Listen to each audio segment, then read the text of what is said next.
It's a Friday edition here on Zero. Old rascal. It's been It's a long Friday. week. It's a Friday edition here on Zero Blog 30. And today we have Live Magazine. Round number one. A pilot was out for a joyride and he landed on the Royal Air Force Base because he wanted to see the beach. Now he owes them $5,000, which I'm going to say from the front, Robin Hood owes me fucking $5,000. Pay me, bitch. Round number two. Have you or your fellow troops ever MacGyvered equipment to complete a mission? We asked and you answered with things that are more MacGoober level, but impressive nonetheless. Round number three. One of the best feelings in the world, that's canceled plans, my friends, and 1,000 Marines in the freezing land of Norway are soaking up that feeling as we speak. Round number four, we sat down with the Sergeant Major of the Army, Michael Grinston, and he didn't call Cons sir once. Suck on it, Cons. We talked about the new Army regs on grooming and the overall culture of the Army today. Get your hair ties ready because we're going to do some ponytail goofing. Round number five, with the new presidents come to new positions. So last week, we gave you a rundown on the new head of the Veterans Affairs. This week, we introduced you to the Flying 69. Great position. That's a great new position. Now we talking, fella on top is a little different. I think we got to specify because you don't want like Roman helmets floating around. That's true. It depends. And absolutely. Yeah, That's not the new position we're talking about. That's not the position at all. It's the Secretary of Defense, retired 4-star Lloyd Austin. Yes, very impressive man. So we'll tell you a little bit about him and what to expect. We sure are. I'm excited about it because I think that this dude's going to be pretty good. You know why? He had 4 phones in front of him on his first picture.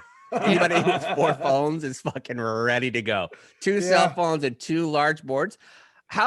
Realistically, how long do you think it takes? Because he's old, right? We could say that. Like if he was a 4-star general, he's probably at least in his 60s, pushing 70, I would imagine. He graduated college in 75, so do the math there. He's a pretty old fella. Teaching them the technology behind it, there's no way that it's not just like a major or a captain or maybe a lieutenant colonel that does it because he's not learning that, right? No shot.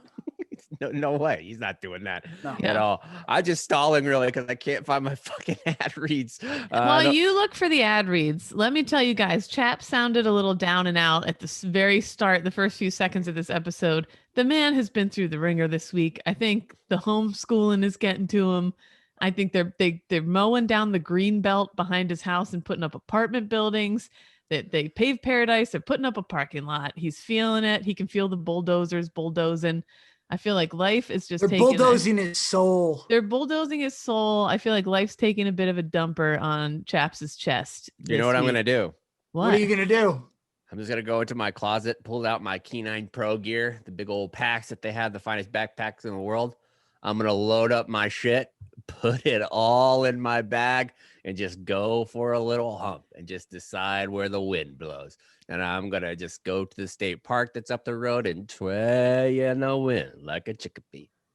You know, you're going to be like the Forrest Gump of hiking probably. So I just started hiking and you're just going to walk out front of the house with your beautiful, what about that backpack? So great. Oh, it's wonderful. It comes with all kinds of stuff like a lifetime warranty. And right now you can actually get free shipping with orders over $75.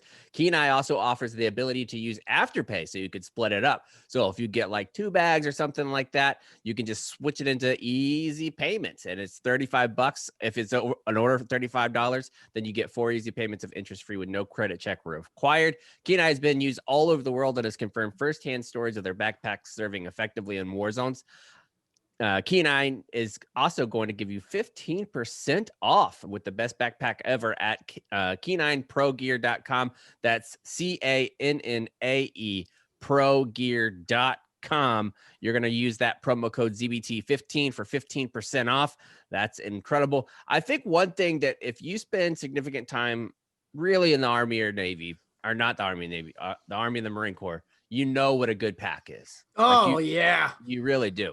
So when I pulled these bad boys out, I was like, this will work. Because if we took an advertisement from like a backpack and it was a shitty backpack, we would lose so much credibility. Mm-hmm. Yeah. We really would. This one's good. I think you can hump around in it for a long time. Go to K9progear.com.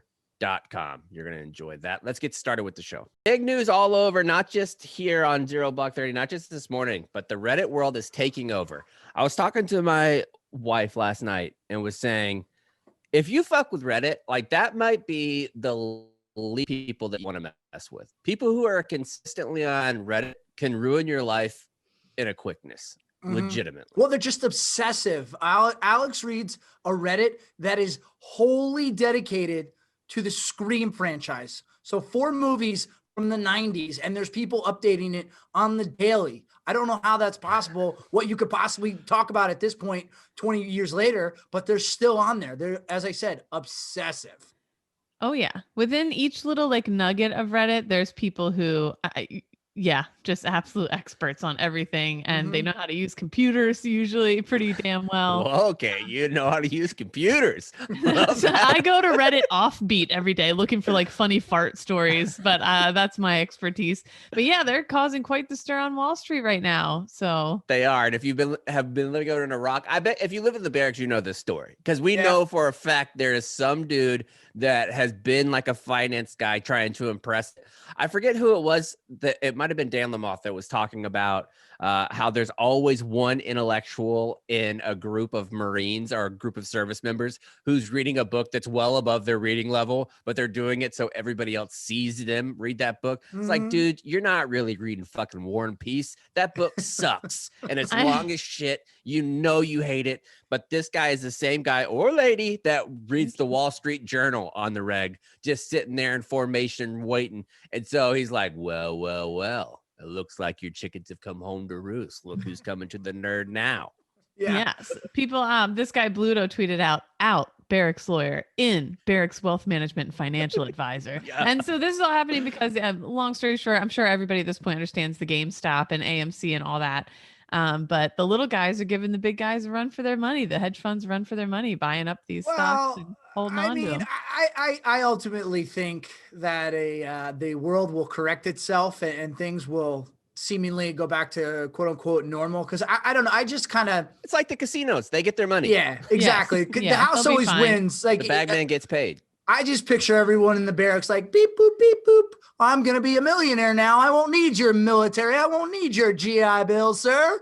And but what if you are one of those folks that got in early on AMC and you legitimately took your money? Because I wouldn't be surprised if one of those fucks were in the Marine Corps or they were in the military. If they're just sitting in their barracks and you're like, you know what? I don't go do anything. I don't drink. I don't go work out. I don't do anything. I just sit here and play with stocks all day. That's what I like to do when I get off. Next thing you know, he takes his BAH and he makes it into $1 million.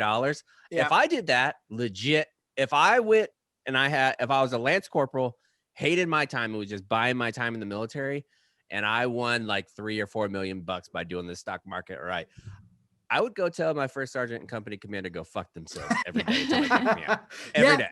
No, I mean there definitely are people in the service who legit study this stuff and do know it at a higher level. I went to school with a guy when I was a freshman. He was a junior. He would come back from class and just day trade all day when he wasn't in class. Next thing you know, the next semester, I'd see him on a Monday. I was like, oh, yo, what'd you do this weekend? He's like, I went to Rome. I was like, you went to Rome? Like you had class on Friday. He's like, yeah, I went Friday night and I came back Sunday.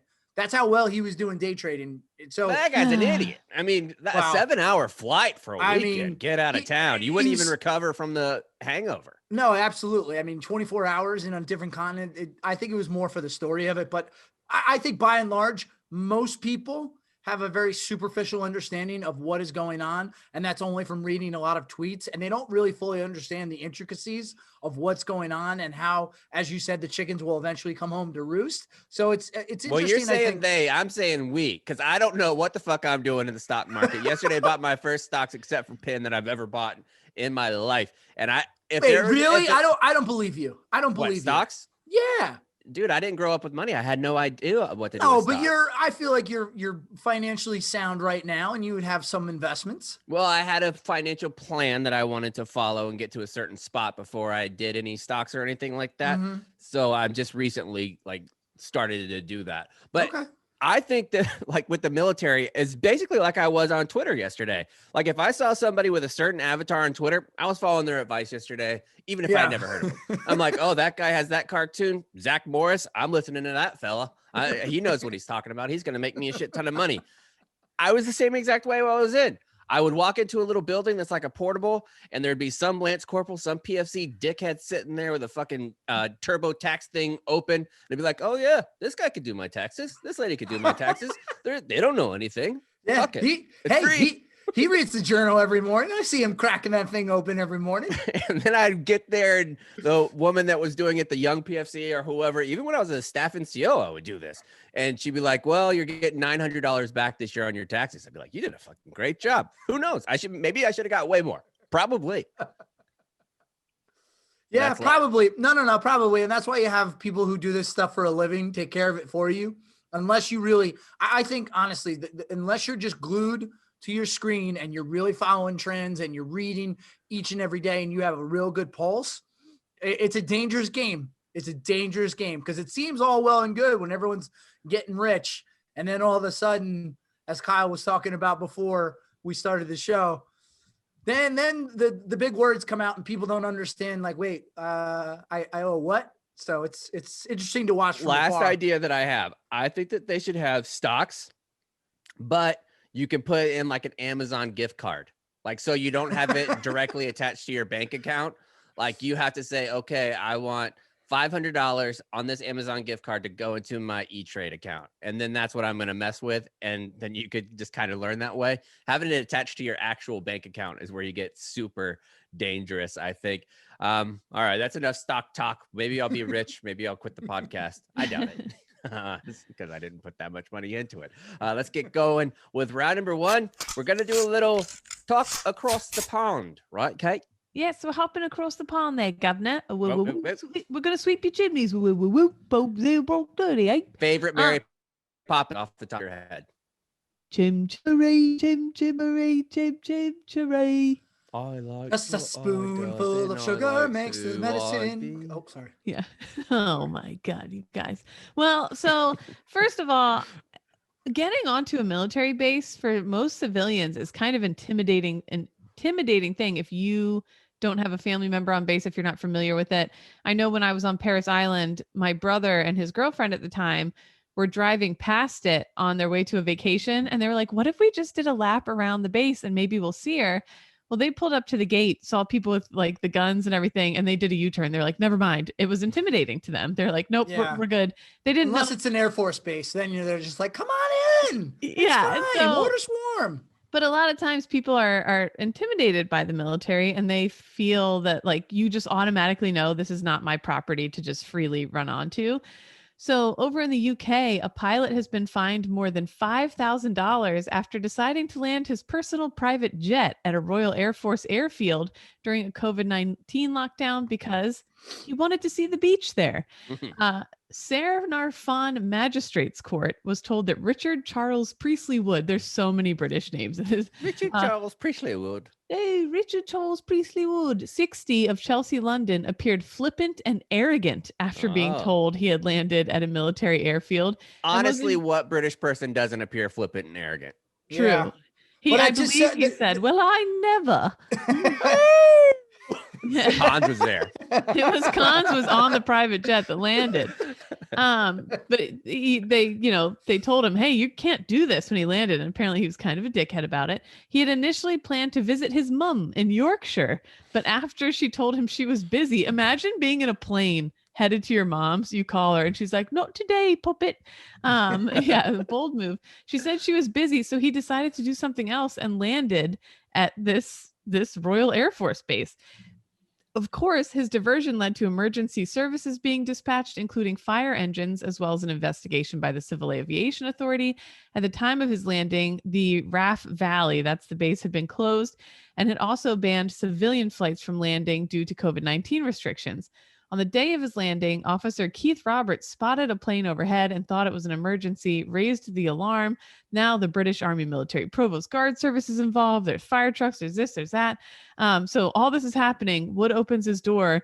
He was told that he was in breach of COVID-19 regulations and then got very upset at everyone for being upset at him. He just wanted to see the beach, guys. Imagine he opens the door of his plane and there's just like 12 dudes with rifles drawn at him. He's like, oh, excuse me. I know, what and the it's fuck is not. going on here? You're right, cunt. Stop pointing your weapons at me. Yeah, what? From what I gather from the story, though, he like didn't really tell anybody what he was doing. And normally with aviation, you're like, hey, you're letting the ground know like every move you're making, pretty much. And he just saw this base by the beach and was like, no, it's flat enough. Oh, just hop down here. I don't know. I've always had this like I think healthy fear of like private property and like I don't know. I can't. What? You've had a healthy fear of private property. Just like I've never like besides Ding Dong Ditch like I can't see me going on to like when I worked physical security. There was a few weeks span during training where we did like Camp Pendleton itself. Every military base has its own physical security, like it's normally civilian workers. Mm-hmm. And they took me up there like, here's a common problem we've been having here on this base is that because Pendleton has like 30 miles of coastline, they're like we have at the very top of the coastline, the very top of our base, which borders like San Clemente and other civilian beaches, there's like a fence that goes out into the water, but at low tide, nudists skirt around the fence. And it's a very private beach up there if there's no tanks or training or anything. And they have nudists who like could give a fuck less about these tens of thousands of Marines and the security and whatever. They go around the fence and they lay with their dicks out in the sun. Like they could care less that. And so what they do, they just like roll up with megaphones and they're like, get back to your side of the beach. Like that's how they deal with it. Like go back around the fence. Like Probably after they bust out the old binoculars for a little bit. Yeah, do a little perusing. But I'm just saying, like, if I was a window nudist, shopping is what we call that in the biz. I'm saying what I'm saying is like if I was a nudist like that though, like I'd be way too much of a pussy to skirt the fence and go to the Marine side and like lay with my flaps in the breeze. You'd So be a rule following nudist. Yes, I'd be a rule following. Rule follower. Kate, do you get intimidated by country clubs? You drive by one, you're like, all right, hurry. We can't be here. All that shit, dude. Yes, absolutely. 110%. So even times I've been invited to fancy places and I roll up with like my Hyundai Sonata covered in seagull shit. And I'm like, I don't belong here. I should leave. Oh my God. Yeah. So I get very nervous about stuff. I just picture you now like in Kristen Wiig and Bridesmaids when she goes to the party and her old beater. That's like that feeling is the story of my life, like how I feel 90% of the time in life. So yes. But good on this guy for having the balls to be like, what are you mad about? Come on. I feel like it's 60 years old too. Like what's the cutoff age-wise where you really just stop caring about many things and you'll just do something to this extent? Like, it's a military base. Probably shouldn't go there. I don't care. In my experience, 37 is it's like, where you Chaps is like, wait, what's today? Yeah. Today. If your name is Richard Charles Priestley Wood, you have a private jet and you live in Chelsea, London. And not to mention if you have your own plane, you probably have a little bit of money. He's not used to people telling him what to do a whole lot anyways. Yeah. So this 5,000 probably a drop in the bucket. I hope he enjoyed the beach. Good. You're absolutely right. You're walking around everyday life with 4 names, non-ironically. You're doing some things. And your mom's too busy to see you? Yeah. That's real money. You got real money. You bought a lot of AMC stock yesterday. Yep. You're going to end up like MacGyver in round number 2, right, Kate? Absolutely. I'm so glad you brought that up. Yeah. Round number 2, we went on to ZeroBlog30's Twitter. Follow us at ZeroBlog30 on Twitter and Instagram. And asked, what's the most impressive thing you or fellow troops ever MacGyvered to complete a mission or to make like barracks life better, anything like that? Do you guys have any examples off the top of your head? Oh, dude, all kinds of shit. I used to love typhoon season in Okinawa because we would take the tarps that were supposed to go over the kennels when we would do outside training. It would start to rain. And we would tie those to 2 55-gallon barrels that were plastic. And we would try to make sailboats in the back because it would always get flooded. And we would tie them all together with duct tape and then have the big tarps and we'd have races to see who could go the farthest. And we would have to stay like over the weekend for typhoon watch. And they actually worked? Yeah, they would work sometimes. Like we would do that. We would do all kinds of shit. I mean, dog handlers are if you are constantly around dogs and shit all day, you end up just doing weird stuff. Like there's a lot of weird things that happen in the kennels. Oh, I have to imagine too, just because you're kind of out on your own. So you kind of just have free reign to. Well, we were super out on our own. That we were 30 minutes away from where our actual like battalion headquarters was. And there was only the highest ranking person that was out there was a staff sergeant. And in order for like our colonel or XO or anybody to come out and visit us, we had to go to the front of the munition area and sign them in. and then it would take 10 minutes for us to get back to the kennels. So we had a 20-minute head start if anybody wanted to come out that was important. So we always knew that, so we could do basically whatever we wanted. That's awesome. I remember the last field op I did, we actually ended it. This is in Texas. We got 4 inches of snow. So that was a big deal because you don't normally see snow in that part of Texas. But I remember I had this one chief, and he had, maybe it was like a George Foreman or something. Did the Marines have the meals where they come in like the green boxes and then the bags, and then they heat them up and they put them in like the green containers? Like giant MREs? Oh, yeah. Yeah, like MRATs or something. Yes. I think they were called. Yeah. Yep. Connor Stolen Valley there. He, at one point, like the first meal, I had just met this guy. He's like, "Oh no, sir, come here. I got your plate already in here." I was like, "Oh wow, that's really nice. Thanks." He was cooking up. He had brought a bunch of food from home, and he was a really good chef. So everybody else, I feel bad saying this, but I was S3 at the time. So as much as those guys were my men, it wasn't like when I was a platoon leader and I really felt for it. We were eating these like gourmet meals that he was whipping up on these contraptions. Meanwhile, everybody else is eating the stuff out of the MRATs. So he MacGyvered heating mechanisms for his own food and stuff. Yeah. A lot of people had some really good answers. And I mean, troops are the best at MacGyvering shit. You have to be, because you adapt, improvise, overcome. It's for real. You just want to be done whatever the fuck you're doing, and you will do anything to get it over with. So it makes you real smart. Aaron, this one is Aaron replied, "I saw a full-on meth lab in a barracks locker once. I don't know if that counts." I say that counts. That's really impressive. Again, you're talking about the intellects in every unit. Sometimes it's for good, sometimes it's for evil. Clearly an intellect there building a meth lab. And really, really enjoyed chemistry class. Absolutely. At Tom Dalton 10 said, used a lawnmower battery to power an artillery computer on an air assault raid so we could shoot the howitzer digitally. I don't know what that means, but I was so impressed by it. I mean, so the way you learn to shoot artillery, before you get to use all the fancy computers where you just punch in all the numbers and it just does all the math for you, you have to learn how to do the math longhand, because ultimately, one, if the computers go down, you need to know how to still fire it. But two, you won't really fully understand what you're putting into the computer unless you know how to do it longhand. And also, if something goes wrong and you're off target by a lot, you need to know where to go to fix it. So basically what this guy is saying, the computer was down, and in order to prevent them from doing charts and darts, he used a lawnmower battery, which is very impressive. Yeah, definitely. A lot of like smart tech people in here. At Dad of AJ and CM, in Iraq, I was driving a tram. Can anybody explain what a tram is for those out there? It's like it's little mini tank, kind of. Yeah. No, it's a giant forklift. The tram? The tram is a big forklift from John Deere. It's like tractor or something articulated. What am I thinking of? Yeah, I have no idea. I agreed with both of you blindly. So I was like, yeah. That's the little tiny tracked vehicle that's like maybe the length of 2 Tahoes. What's Either that? way, this guy was driving one of them, whatever it was. The tram is a tractor, rubber tired, articulated steering, multi-purpose. Yeah. I still don't know what that is, but the more you know. I had a license for it. No big deal. Whoa. He's in Iraq. Whoa. So you'll be really impressed by this. He's driving a tram in Iraq, whatever the fuck it is. Stamp. He got his tram stamp. He says, my battery terminal fried and melted the clamps. I grabbed my mechanic. He asked if I had a quarter, and he said, I did have a quarter. I used a hammer to smash the quarter into the terminal to connect. The tram worked. We finished the mission and we won the war. And he even included, to this day, he still has the quarter, and it's like completely fried. You can see where it was used but you can see exactly that. It's funny that he still has it. It's kind of a cool keepsake. Let's see. Well said, I knew some guys who made still once on one of the bases in Iraq. So like a liquor still, which also very impressive to me. It is. Party pants.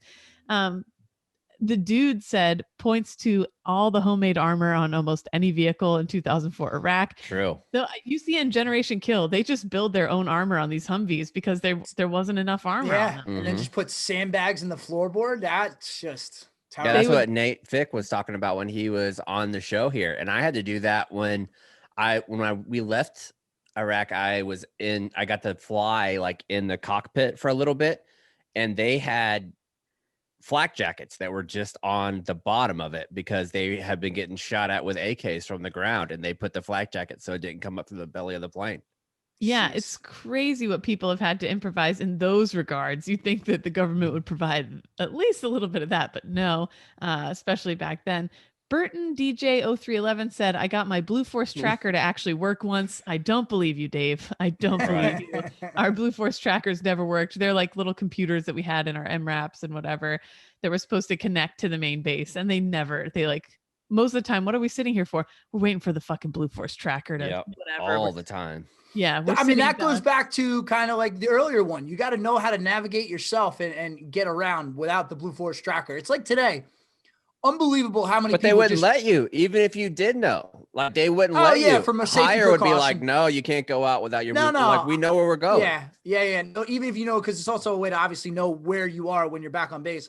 But I'm always so surprised nowadays, people who will drive anywhere and they just put it in their GPS, so now they have no idea how to get anywhere. Oh, I have no idea. If it's outside of like a 5-mile radius of my house, I have no idea. Like when I was growing up, I knew all the back roads of where I was going, like my town. I could go anywhere. I could look at the traffic and be like, oh, I need to go this way to go fastest. I have no idea how to do that. No, none. Me Zero. neither. Justin Sutherland said wiring an iPod into the headsets for patrols. So everybody, that's pretty cool. I Or like into that the one. Humvee. Like if you were doing a long ride and anybody that could hook that up, you were like, holy shit. So I was able to do this, and I was able to do it to where it wasn't just my vehicle, but it was all the vehicles in my platoon and patrol. And then, so I would just play the music from my iPod. And then one day, I've got the world on the similar, good guess, similar. But so we're going along, and my one guy, this guy Becerra, I loved him. He was awesome. He comes over the mic and he's like, hey, sir, permission to just speak freely. And I said, yeah, go ahead. And he goes, really? I got to say something very honest. You're not going to get mad. And I said, no, just say what you got to say, dude. Because I thought something was going on because he was in the lead vehicle. And he goes, sir, respectfully, enough with the fucking Dave Matthews. I knew it was going to be Dave Matthews. I thought it was going to be Bruce. Yeah. It probably was that too, but nevertheless. You have to hear ants marching. Hey, you guys ever heard of Bruce Springsteen? Hey, he's from Jersey. You guys know diners. Jersey? Yeah. I really like diners. You ever had an Bob- omelet? Bob Morris Jr., and I love this one. Submarines, extremely expensive. Okay, all around. Right. Because we used zip ties and Gorilla Glue to fix our periscope. He included a photo. There's like 5 zip ties, and you can see the Gorilla Glue drying. They're in the ocean, actively out somewhere on a submarine, holding their periscope together with. Well, that's my submariners do that shit all the time. My favorite ingenuity story that we've done on Zero Block 30 is when the periscope was down on one of the submarines and they used an Xbox controller. Like they just attached the Xbox controller, where the normal one, I think for the submarine cost like $6,000 or $10,000 or something insane. They got like a $45 controller that wasn't even wireless to work. Yeah. I remember that story. That was great. And it made work seem more fun, probably. Yeah. You know? Imagine how pissed you'd be if you were like one of the manufacturer, whoever makes fucking submarines, like they're Boeing or whoever does it, and they figured out that you just put a new skin essentially on an Xbox controller, and that's how you got it to work. Like, local curmudgeon said someone appropriated a toilet seat and you clamped it to the frame of a folding chair, which was then welded. This is top tier MacGyvering, which was then welded to the upper rear deck of a Bradley tank. So you could shit over the side. No muss, no fuss, in high style and comfort. I love the idea of sitting in a beach chair, dangling over a tank, taking a shit while it's moving. My corporal taught me how to dangle. Yeah. I feel like I would pay like $500 to do that. Dude, if you have a good shitting spot when you're legitimately out on a patrol, there is nothing like it. Or when you're the first person that gets to use the wag bag. Oh, what a dream. King of the castle. King of the castle. Or you get to use the porta King of the castle. You get to use the porta potty first right after it's been serviced. Oh, yeah. That's a good one. Absolute Fresh treat. blue water on the old cheeks. Nothing in there to mess with you. We got a lot of great answers. Head on over to @zeroblog30 @zeroblog30 on Twitter and see the rest of those answers. Thanks to everybody who sent them in. I love reading that shit, and I love when people include the photos too. It always puts me in a good mood. So thanks to you all. It also puts me in a good mood when I got bare bottom on my bare bottom, because every bare bottom is made with premium adventure tested fabrics without the premium price. They have the best selling stretch joggers that are incredibly comfortable. I've been wearing them all the time. They're built for value. You're getting comfortable, made to last shorts, pants, tees, flannels. You know, a lot of flannels are super thin or they will shrink up a shit ton. I got this one, the bare bottom one. It's black and gray. Washed it. Same exact size, which is mind blowing whenever it's a flannel. I don't know how they do it, but they did it. Go to barebottomclothing.com with the promo code 0. You are going to get free shipping on your first order. It is great clothes at a great cost. And they've also donated over 100,000 pairs of shorts to children in need through their One for You, One for Them program. For a limited time, they're switching things up, and they will donate a protective mask to a first responder, teacher, or someone in the need of an item that was purchased. Over 200,000 masks have already been donated. They're doing great things. Make sure you go support them at barebottomclothing.com with the promo code 0 for free shipping. Round number 3, we are going to talk about what? Kate, what are we talking about here? Well, I'm so glad that you asked. Is there any better feeling? Maybe not your 20s, but now that I'm in my 30s, having plans. Oh, this Saturday, we're supposed to go do this in the morning and then this in the afternoon and blah, blah, blah. And then getting word that like a snowstorm's coming and everything's canceled and I get to just stay home. Like, oh my God, there's no better feeling. And I don't care if the plans were to go see loved ones or to go to a party.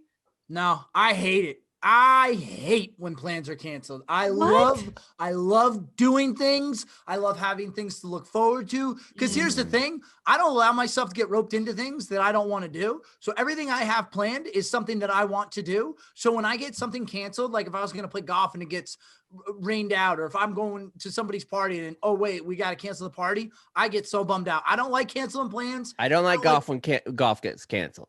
That's but the anything worst. else, That's fair. I'm cool with it. No, I love plans. I love doing things. I love people. That's why I think I've liked quarantine so much, is that they've canceled church for a year. It's been great. Okay, let me rephrase it. When Okay. something kind of gets canceled, say you have like a work trip coming up that you're not looking forward to, or some kind of conference or big Or meeting. A Yeah. work Okay. meeting. A Maybe Friday that- afternoon that- meeting. Yeah. That's I'm on board with that. So to me, that's such a good feeling to like, oh, thank God that's off the calendar. It's clear and open. That kind of happened for, about 1,000 Marines over in Norway. This comes to us from Gina Harkins at military.com. After the Norwegian government canceled an international military exercise this week, the U.S. Marine Corps is trying to figure out what to do with the 1,000 Marines who got there earlier this month to train. So they all arrived. They're ready to go. They're in Norway. And Norway was like, what? I don't know what the accent is. Never mind. Yeah, Is that's that it. them? That's Yeah. Yeah. Forget it. It is our Fliegen Bluben. Oh, I All our have pretty blonde listeners- hair. Look at all my our eyes. listeners Sure, From that's not Scandinavia are offensive. so annoyed at us right now. Totally. Our huge Scandinavian following. Longtime still Scandinavian. Anyways, Norwegian Defense Minister Frank Bakke-Jensen canceled the exercise on Tuesday, citing spikes in coronavirus, saying, we have to be a step ahead. We can't do this kind of stuff with other allies from other countries. Could be a disaster. About 3,400 troops from Norway, the US, the UK, and the Netherlands and Germany were all scheduled to participate in the cold weather training exercises called Rain 1 and Joint Viking.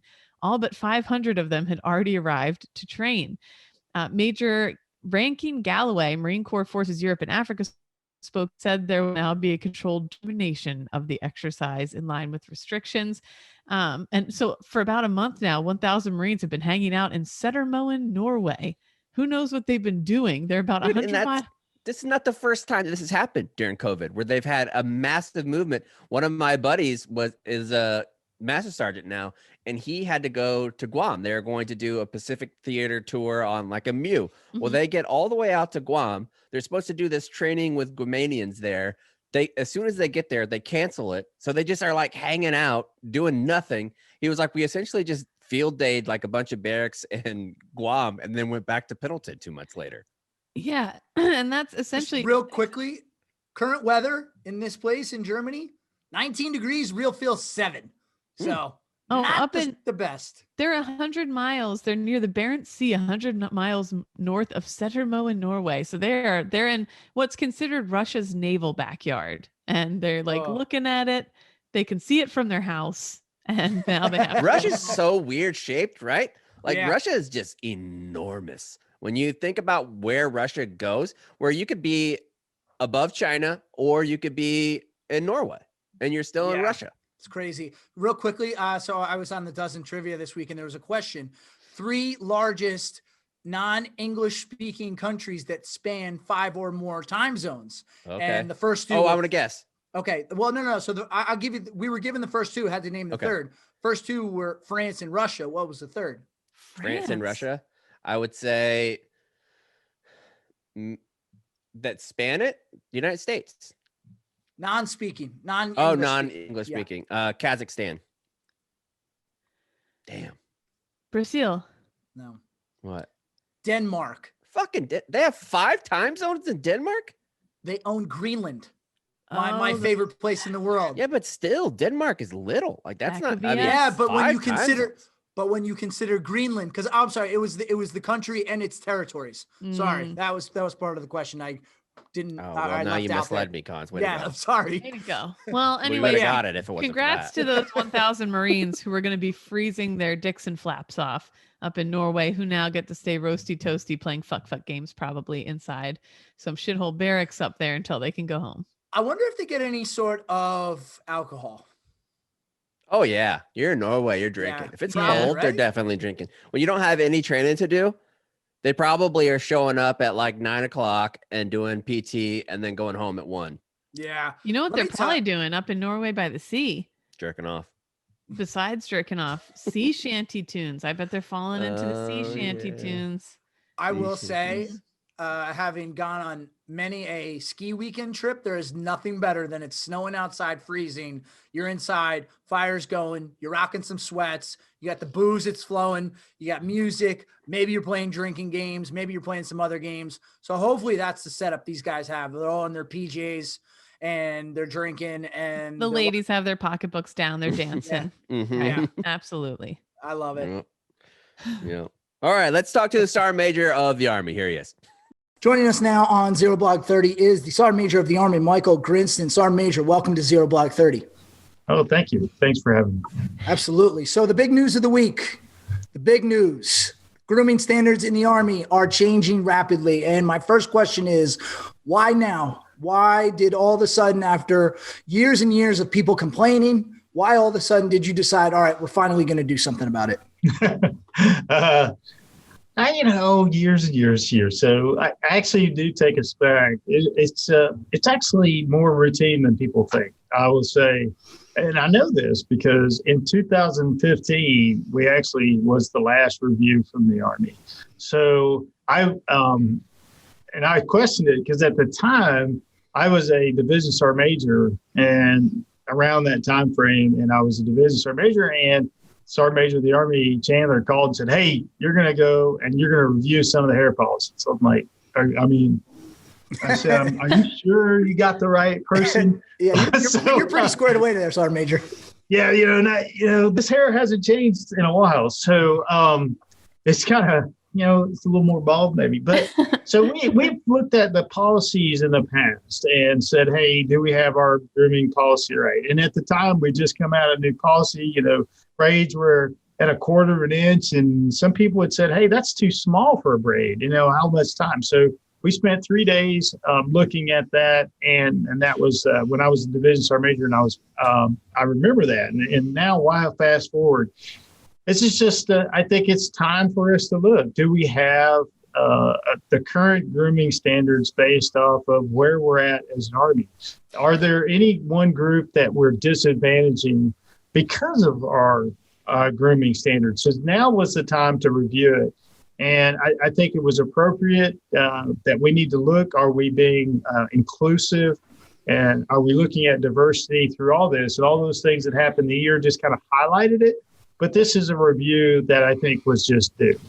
And Sergeant Major, we were briefed a little bit before this, and when I heard that this time they assembled a panel, right away my mind kind of went, oh no, because normally when you hear about a panel in the military on something like this or on Capitol Hill or anywhere, I picture a table full of older men making decisions for everyone. Who was on the panel this time? It was a bunch of old men. No. No offense to older men, but just saying. Yeah, guy, how dare you? No, but I go back again. I keep going back. So I was really lucky to be on that panel. I'm gonna be honest with you, because I thought it was done right, and we did actually have some men on the panel, and I was one of those. That I told you I questioned, like, why would I be on this panel? So I was. I was intimately involved. I picked the panel. I said, I approved it. I said, these are the people I wanted to have a senior female officer. So we had a general officer. And the good news is we had the same female general officer from when I sat on General Smith, Tammy Smith, and she's great. And I really was like, man, I hope she wants to do this. So we had a senior general officer. We had senior female NCOs, but we also had young females. So this was my lesson learned from younger soldiers, if all the 50-year-olds decide that may not what we need for the Army. So I was really adamant that we couldn't just have, I don't think we could just have, brand new soldiers, and I don't think we could just have very senior. So it went from general officer to, 3-star level sergeant major, female, all the way down to a much younger crowd. Because when I sat on that panel, it was obvious, like the younger female would say, I want this. And then like a mid-grade NCO or officer would say, no, we can't do that. And we had these great conversations. And I was sitting there going, I have no idea what we're doing. So I think it's very important that we had, females, males, and all diversity on the group in the panel. Yeah, I was really pleased to see we were told there's 17 voters on the panel, 15 females, and I was blown away by that. I thought that's wonderful because I feel like a lot of the grooming standards in the military, like we kind of get, at least from my time in the Marine Corps, like kind of get overlooked on a lot of things that are really kind of a huge pain for us. And especially looking online from women of color saying, hey, we're being ignored here. We have a lot of stuff to consider when we're getting ready every day that's not being taken into consideration. So yeah, all MOSs age 24 to 54, 15 women, 2 men, sergeant to general officer. I was so excited to see that. That's wonderful. Yeah, I was really proud of the panel. And, when you get the panel right, it just makes all the decisions much easier. It's like, I guess you could, as a sergeant major in the Army, go, I don't really want to do that. But I'll be honest with you, if I set the panel and I trust what the panel did, then, I just look at it and be like, the panel come up with this. They had all the good reasons. They had a good argument. And, do we need to move forward with this recommendation? And for most part, we did. That's what he recommended. We said, hey, that's what we're going to do.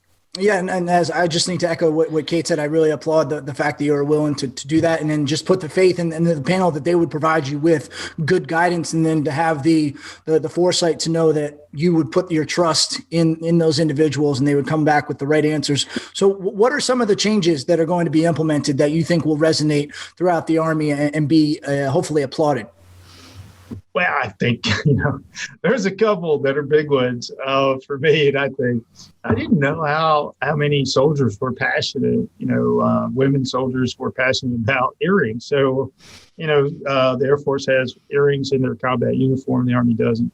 So I think that's going to be one of the ones that, I think where people go, oh, wow, this is really good. I think the other one is multiple hairstyles.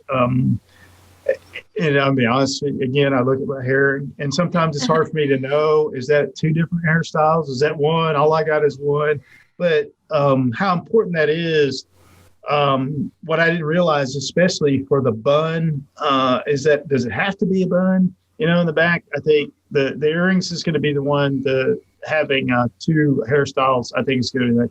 And then the third is when you go, and I realized this later, but, again, they were giving the brief to me. When you go from a medium hairstyle to a long hairstyle, what do I do with my hair?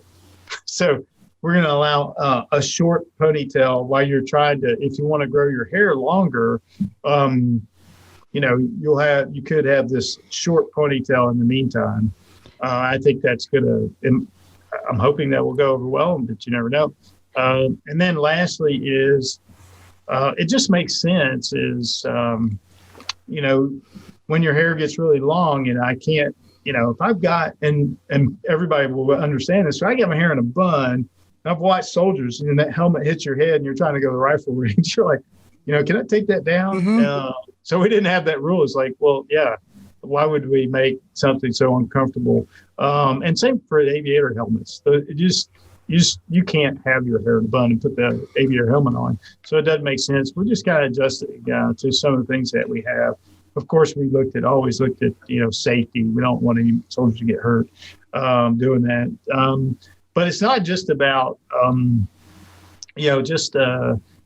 female soldiers grooming standards, but it was also some of the male grooming standards. So if you want to have some highlights in your hair, not extreme, but that's actually, what we look at for males and females. So if I was going gray and I didn't like my gray, I'm going gray and bald. I am now, and I didn't like that. I could do something about that. So I think those are the big ones that I think, that I'm most excited. I think that people will really enjoy.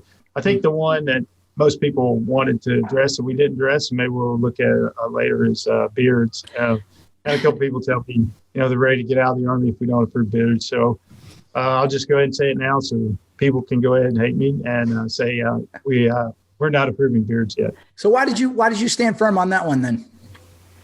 It's actually wasn't in the panel.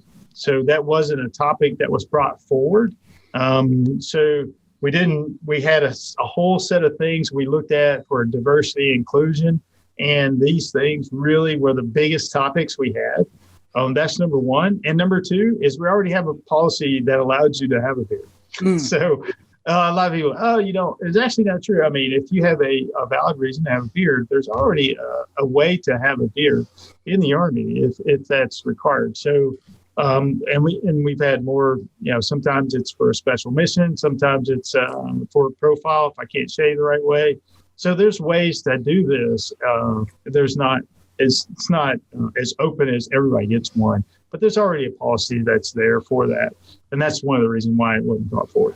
Yeah, I really enjoyed on Twitter. You have a really strong social media presence already that doing Zero Blog 30, we all follow a ton of active duty and veterans and everything.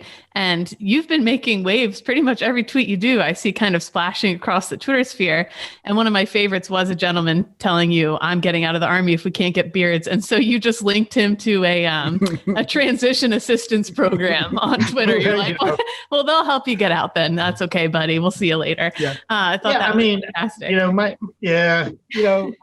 I have to say, I really love the Army. So, there's and I actually put some thought into, I really actually thought about that tweet. There's a lot of great things about the Army that, if that's that one thing that puts you over the top, and you overlook that we have health care, child care, there's really good pay. You pay for your college, pay for your kids' college. I mean, there's so many good things. And if that's what does it, I don't know.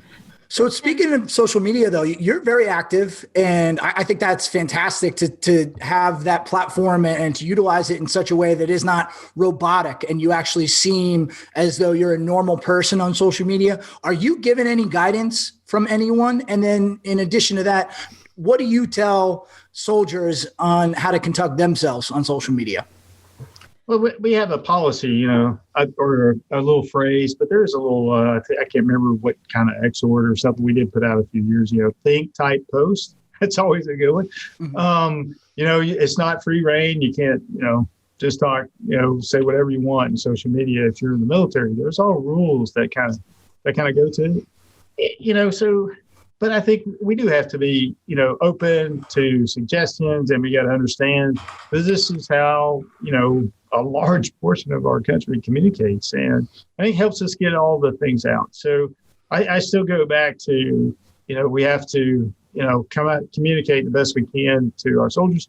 But there is some rules to this, especially if you're Army. You can't just blurt out any old thing, and I think that that's okay.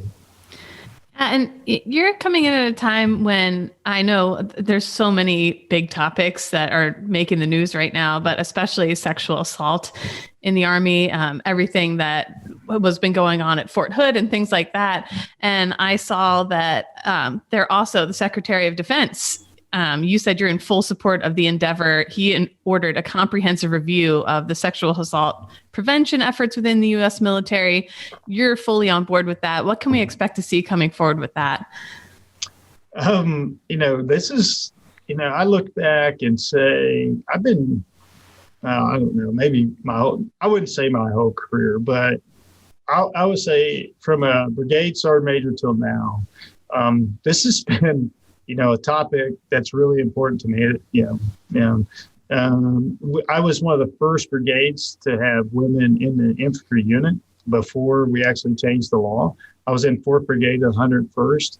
So we actually put females into an infantry brigade, and we went to deploy to combat. And I wanted nothing to happen to my soldiers, male or female, you know what I mean?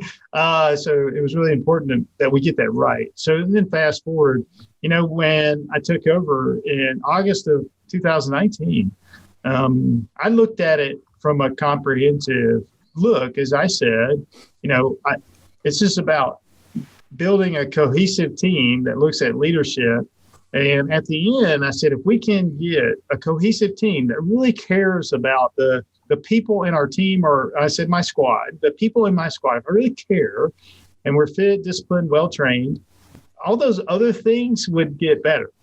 So the Secretary of Defense memo for me is reinforcing what I've been saying for 15, 16 months.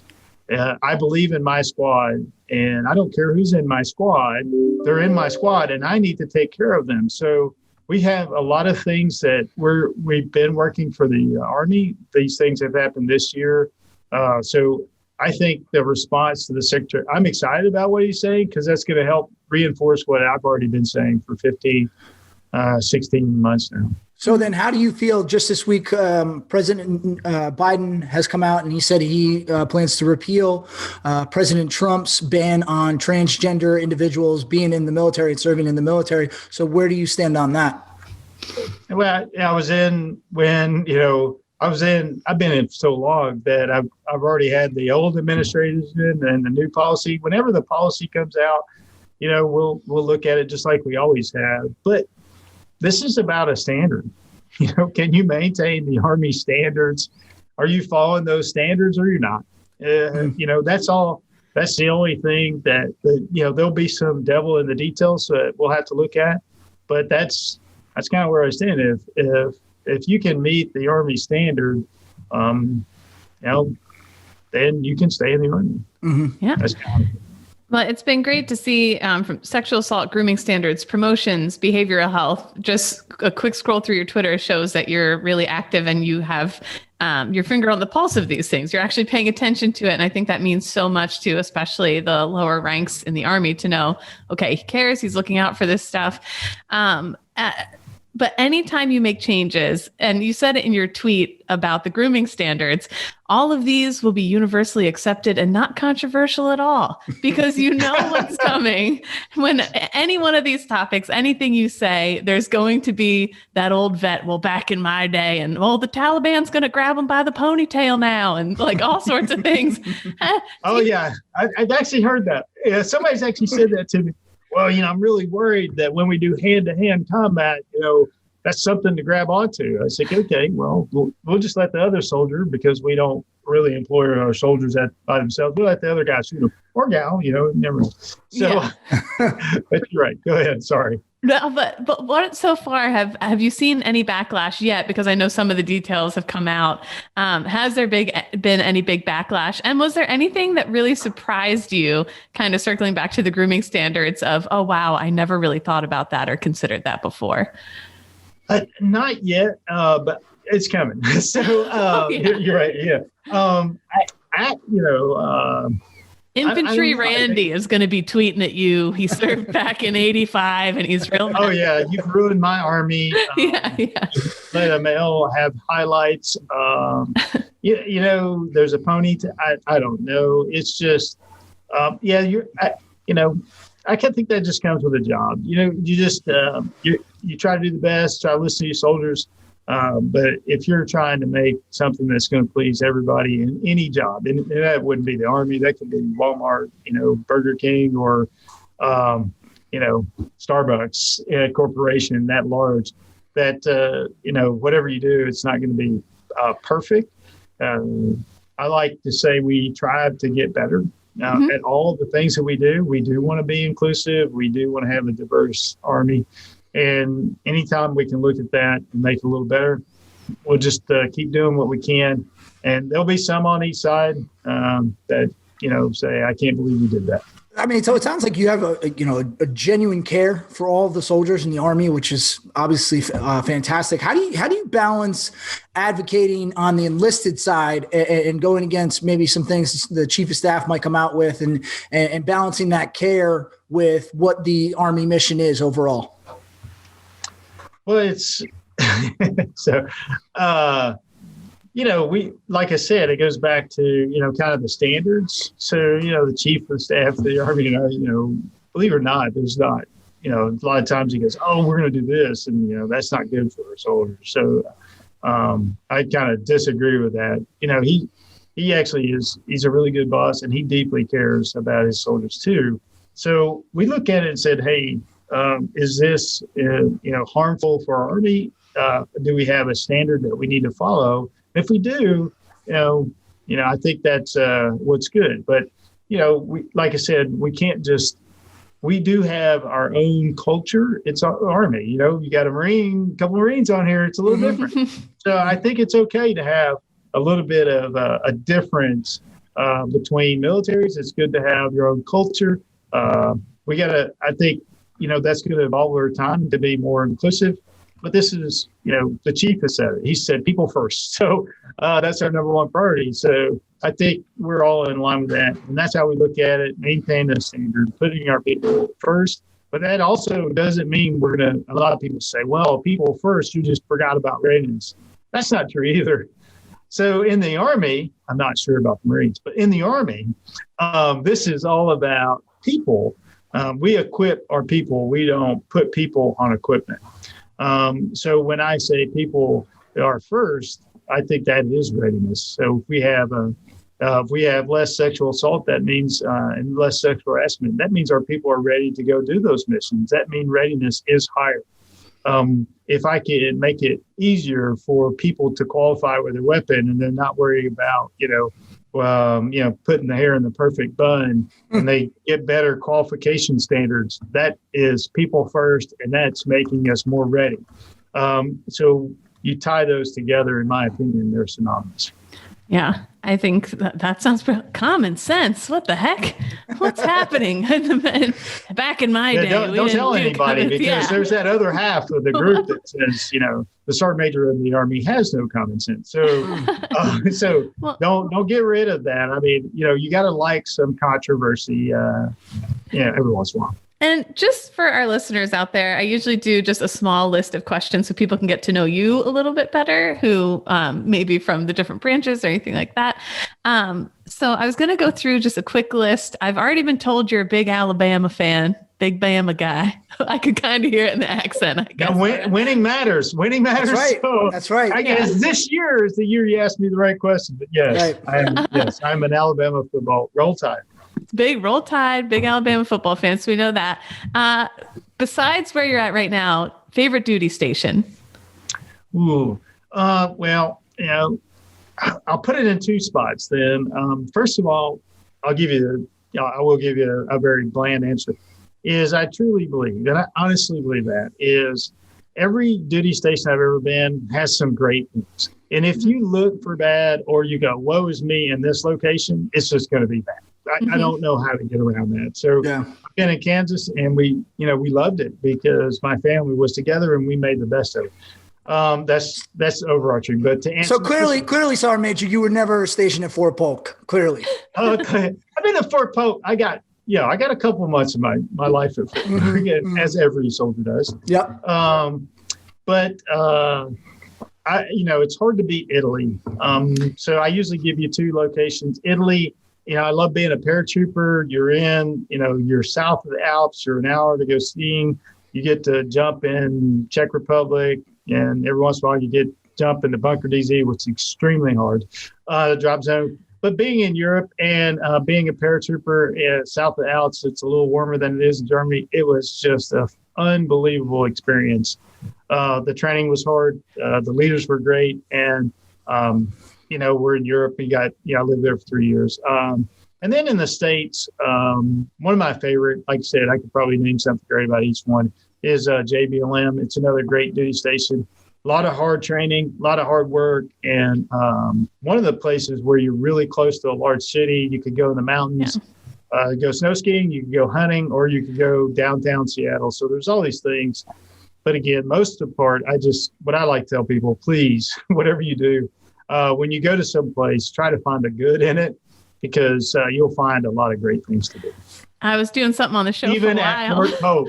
Even in Fort Polk.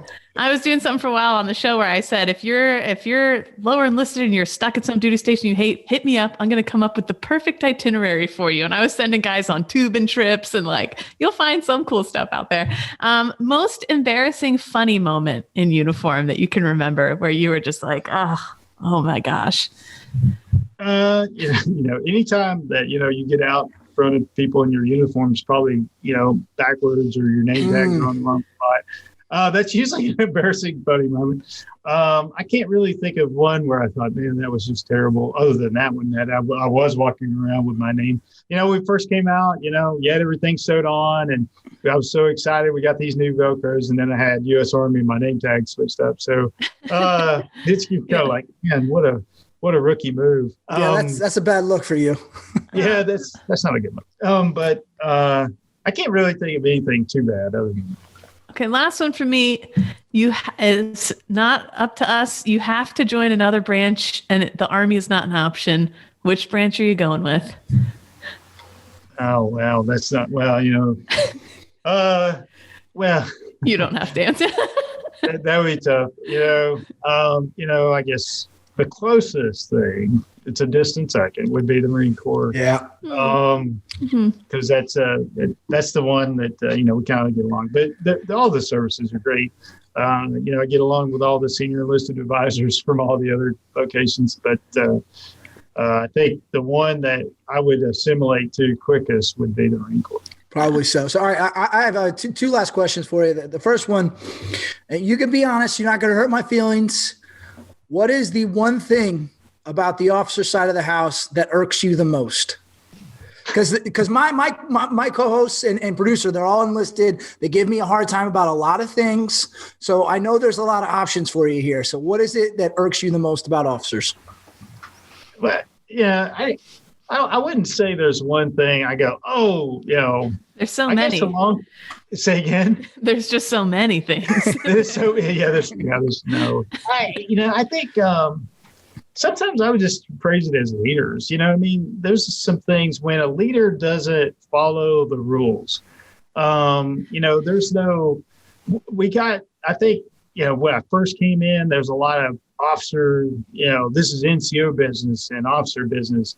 And then I think over time, we just kind of got rid of it. It's just the leader, and is the leader doing the right thing. And so anytime a leader doesn't say, if these are the rules, and then it applies to everybody, not, a soldier, a sergeant, the sergeant major of the Army. Those are the rules. Let's abide by.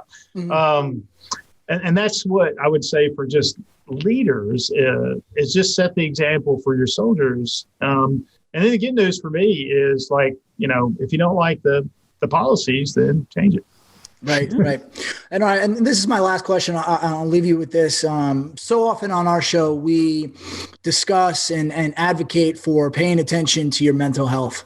And we think in the military, across all the branches, it's been something that has largely been ignored. And ultimately, for some people, feel like it could impact their career negatively if they come out and mention anything. I want to read a quote that you said. You said, "We don't judge soldiers for going to the gym to get stronger, a financial counselor to start an investment account, a church to become more spiritual, a mechanic to tune up their car, enrolling in college, etc. We shouldn't judge them for seeking behavioral health either."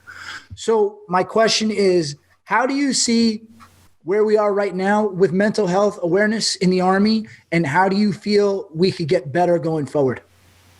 Yeah, this is really important. There's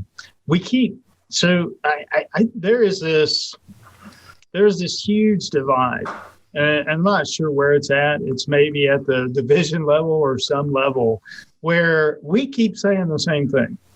And then when you get down to soldiers, like, yep, can't seek behavioral health. I won't get my security clearance. And I pulled the data. I was like, nope, not true. We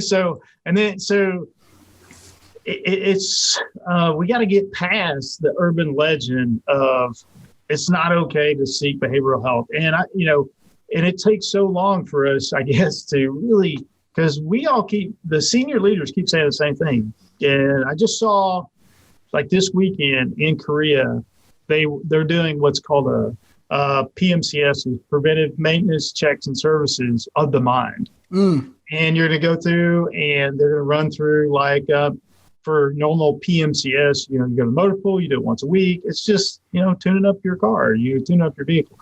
So they're going to go through and do that. They're going to do some resiliency, talk behavioral health. So we have these programs, but then, soldiers still don't believe. So I think the biggest thing is at the mid-level is that we have to truly believe it.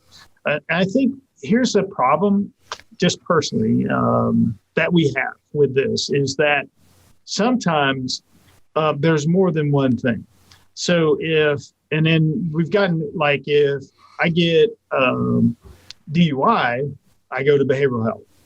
Well, the reason you lost your clearance because you went and got a DUI, not because you went to behavioral health. So, so that doesn't help our urban legend. But if you go to behavioral health, we want you to get that too. I need it. I probably need it more than anybody. I got to get those sit-ups too. So we all have to be okay with that. And I really would like everybody to truly believe it. We've got some good programs. We need to talk about it more. It's got to be okay. But a lot of times what happens is there are other things that happen and behavioral health, and then we're losing the narrative.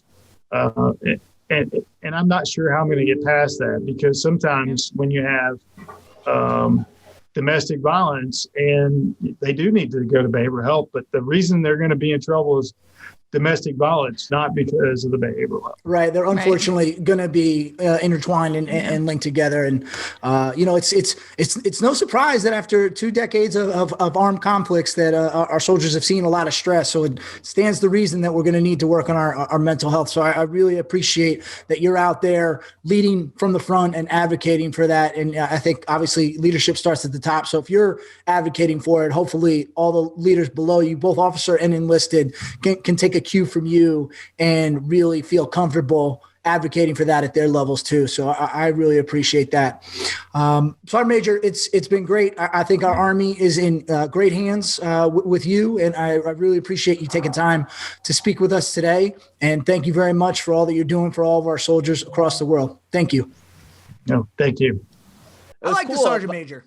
Yeah, I think he's a good dude for sure. And in being active on Twitter, I think that's a nice thing to see from a lot, just him, but a lot of the new leadership is being more active, except for Sergeant Major Black. Sergeant Major Black, get your shit together, dude. I've been tweeting at you, trying to get you on the show. Stop ducking me, you coward. I'm just kidding. Well, I didn't mean that. Who's actually been pretty good on Twitter and is also kind of stepping up and knows how to play the game? Our new Secretary of Defense. For round number 5. I gotta tell you. Has he been? He's been tweeting about? He has, letting people know we're getting to work. We're tackling sexual assault. We're tackling this. We're tackling that. Extremism in the ranks, because 20% of the insurrectionists, whatever you want to call them, turns out they think are military people. But he's been addressing all this stuff pretty openly and pretty quickly. It is retired 4-star Army General Lloyd Austin That is your new Secretary of Defense. It's been confirmed by the Senate, and he is the first Black defense secretary in U.S. history. He said that it's an honor and a privilege to serve as our country's 28th SecDef, and I'm especially proud to be the first African American to hold the position. He tweeted this out. I got to tell you, if you had asked me how many secretaries of defense we've had, I would have said a lot more than 28. Yeah. Yeah. I wish they would go back to the old title of Secretary of War. Oh, yeah. So much better. Yeah. Definitely cooler. So his nomination was approved despite concerns raised on both sides of the aisle that he hasn't been out of uniform for the legally mandated 7-year period. The National Security Act of 1947 created this rule. I didn't know we had a rule to ensure civilian control over the military is maintained, but it also permits a waiver, much like a shave chit. So if lawmakers in both the House and Senate approve, they'll let you. Mattis got a waiver too. Mhm. Yes. And so he is only the third Pentagon chief to serve after receiving a waiver. He joins George Marshall, a retired general of the Army nominated by Truman in the 50s. And then, of course, Marine General Jim Mattis, appointed by President Trump in 2017. Senate Minority Leader Mitch McConnell explained that he was voting in favor of Austin because presidents should be allowed the latitude to fill their administration with qualified mainstream people. That's ultimately pretty much everybody unanimously. I think there was 3 votes no, but the rest across the board were for him, and they're saying we trust that this will be fine. Obviously, he served more than 40 years in the Army, headed the U.S. Central Command, and that was the Pentagon's key post in Afghanistan, Iraq, Syria, and Yemen. He served as commander of the theater from 2013 to 16, also making him the first Black general to hold that post. He is a West Point grad, of course, graduated in 1975 with a commission to the infantry. He was born in Mobile, Alabama, but grew up in Thomasville, Georgia. That's the same Georgia town where Army Lieutenant Henry O. Flipper was born. Oh, long time stoolie, Henry O. Flipper. Well, Henry O. Flipper, pretty interesting story. He was born a slave in 1856 and went on to become the first Black graduate of West Point and the first African-American commissioned officer in the Army. So, Kind of wish I would have read that before I did a little brief in there. as you said it, I was like, ah. But, actually, we have the every year we have the Henry O. Flipper dinner. It's a really big dinner every year, and I think I've mentioned it before, but I'll mention it again because it bears repeating. He was silenced for his 4 years at West Point, which meant that no one spoke to him. None of his teachers, none of his classmates, no other students. And the school was obviously much smaller back then. So, and, being the first Black graduate, he obviously stood out. Can you imagine going 4 years? And I'm sure there were, people here and there who snuck it and spoke to him, but can you imagine just no one speaking to you for 4 years of school? No, man. Nope. It's awful what we did to people. Yeah. Yes, it really is. And so finally, I just wanted to play this clip. He tweeted out this clip. There's a small video where he talks about his thoughts on being the first African-American selected to hold the position. And I thought that it was pretty good listen. So it's just quick. It's 45 seconds, but give it a listen. Those that went before me, the Tuskegee Airmen, the Montfort Point Marines, the folks who served in World War I and World War II, who performed with distinction. And it's on their shoulders that I stand here today. My goal is to not be the last. Hopefully we can set those conditions in place that ensure that I'm not the last Corps commander to command in combat or the last CENTCOM commander, and certainly not the last African-American Secretary of Defense. Also, this SecDef is an absolute unit. Oh, yeah. Oh, he's a big dude. He's a big dude. A big fucking dude. I feel like his security team, like he probably looks at them and is like, what are you going to do to help me?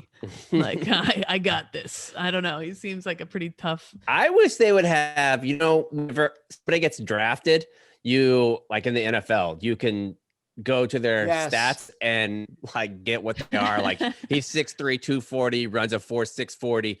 I wish they would do this with generals. Be like, General Austin is 6'3", 265. He still benches this. His 3 mile at his peak was this.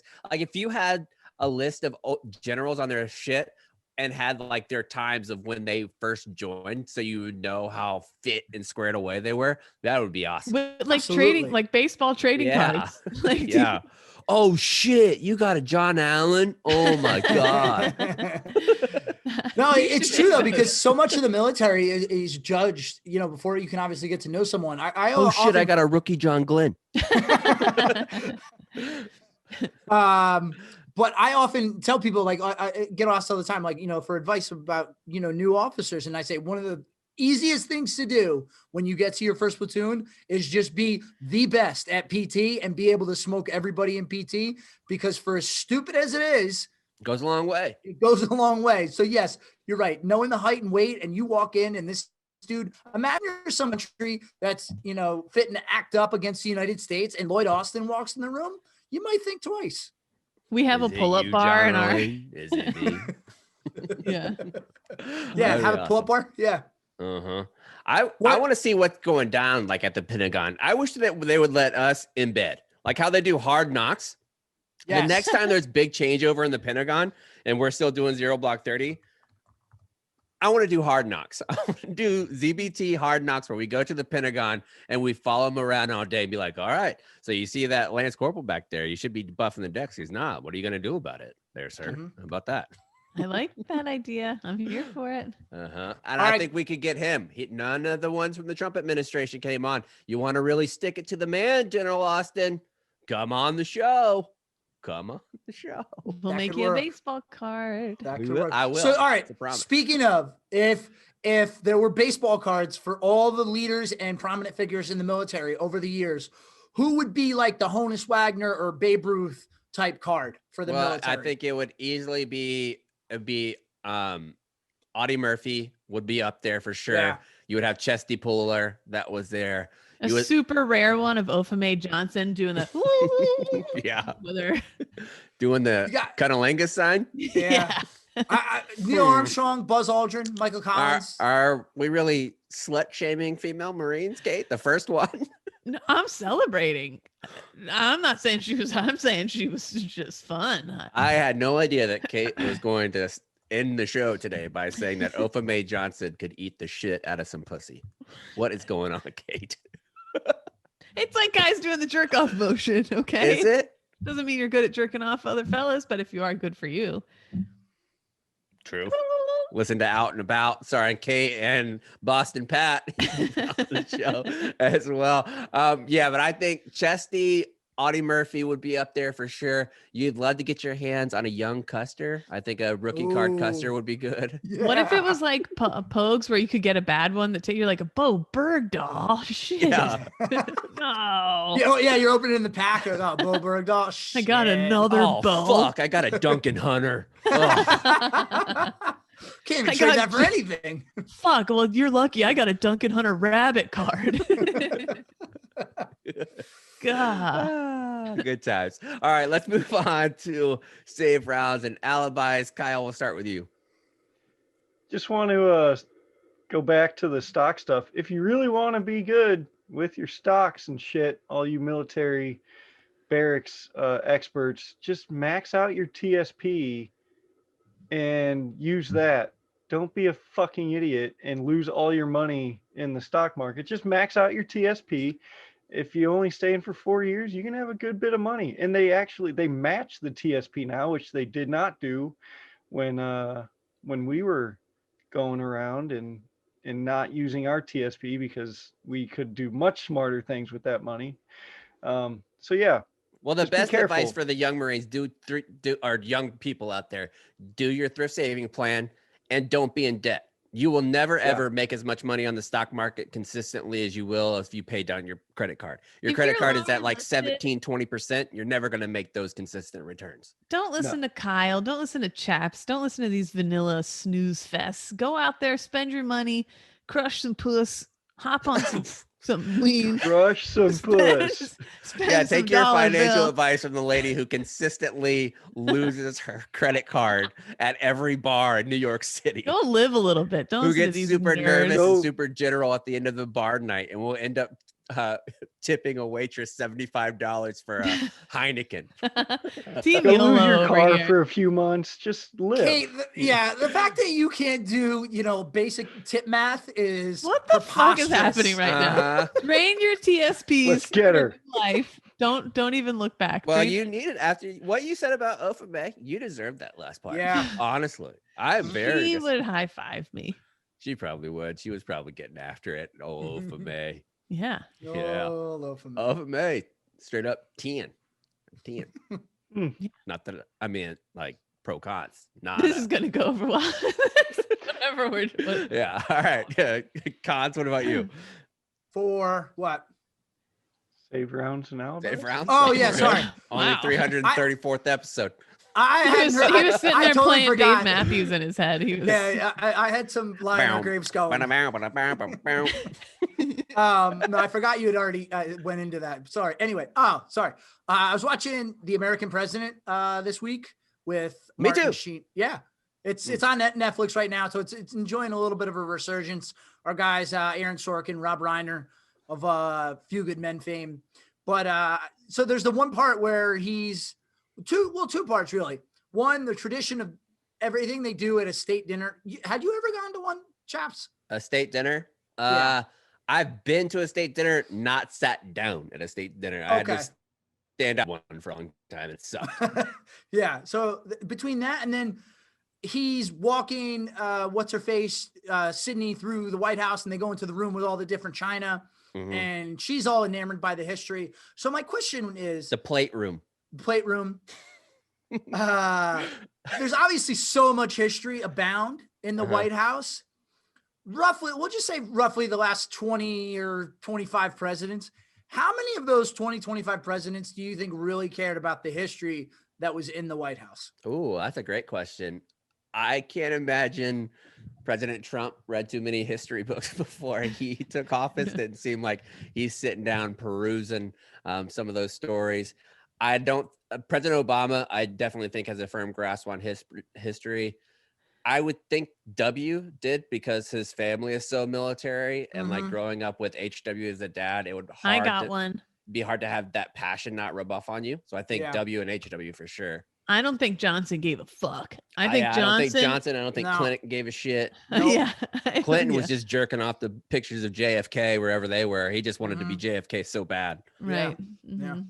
Mhm. Yeah. So anyway, if you've Well- never seen The American President, go watch and have that image of your. It Former is, if you're a president in your huge head. West Wing head like me, it is difficult to watch Jed Bartlett in the position of chief of staff. Yeah. Like that's tough for him not to be the lead. And then there's so much crossover like Yes. on those staffs that Between it was the actors, ridiculous. the actors, the names, even the dialogue. It's very interesting to see. Yeah. Understandably so, but it's a great movie. Mm-hmm. Catherine? This is a recent update that just occurred during the show that just occurred to me. I have been going on mute to effectively rip ass multiple times throughout the show, and it's very aggressive today. And I forgot that my baby dad moved in this week and that he is in the next room about 10 feet away. And I've been in here going on mute, leaning cheeks, clapping snaps, and didn't realize that he's out I gotta there. say, Kate, what's going on in the last few minutes of this show? It's just an absolute travesty of epic proportions. Okay, that's my safe round. Yeah, I didn't know you were. I'm gonna say you're ripping ass, but I don't think that should be a concern that he's in the other room. He's about to see stuff way worse. You need to get comfy cozy with that. That picked Just- up, Kate. Everybody heard that. You didn't put it Yeah, on mute. I'm gonna find that on the audio and Uh-huh. I'm gonna bump it Wow. up a few decibels. That's kind of crazy. I Not think even- enough time has passed where I can say we did an interview one time where there was a fella. I won't say who it was. While we were doing the interview, 3 extremely distinct farts, and they were so loud and so aggressive that we couldn't even play the interview. Chaps and I both, we went back and we listened to it like 10 times and we were like, oh my God, this guy was like crushing farts. If during we the play this, he's gonna get destroyed. interview. Yeah. So So he didn't. We didn't do it. Surprise of the century that in all of our episodes, I've never done that on a recording. I also want to say I've been trying to lay off of fart stuff for a while. No, let's dig in. I miss it. Honest to God, haven't had a stinky fart in months. You mentioned that. That's interesting. I don't know what's going on. I miss it. I was on think the your same diet boat. must have changed. Just Maybe. this last like 2 weeks, all of a sudden they took a turn, and it's extremely aggressive, which I'm afraid to open this door now and be like, hey. Okay. And then on Tuesday, my save round, I guess, is going to be Tuesday's episode. We're going to have Bo Wise. Bo Wise is somebody that I interviewed this week. I saw Kyle Carpenter post a picture with him and that they're buddies. Bo Wise, both of his brothers, his two older brothers, were killed in action. One was a Navy SEAL who got out of the SEALs and went to be a CIA operative. The other brother was a Green Beret. Bo was in Afghanistan at the time. Both of his brothers were killed in action, and he actually had to be the one who informed his mother of the second brother's death. The story that he told, the emotion that he told it was like spellbinding to me. Like I was enthralled with how he was saying it, how his family approached it. He is the only person in Iraq and Afghanistan war who has been given the designator of sole survivor, which if you know Saving Private Ryan, that's exactly what happened to Private Ryan. Bo tells me why he hates that designator, and his family would too. And his brothers would have hated it for him as well. You're going to want to hear that one. Pick up that book, Three Wise Men, if you want a little bit of a primer. Bo is awesome. You're going to enjoy that interview. Can't wait for you to hear it on Tuesday. Sound the Retreat.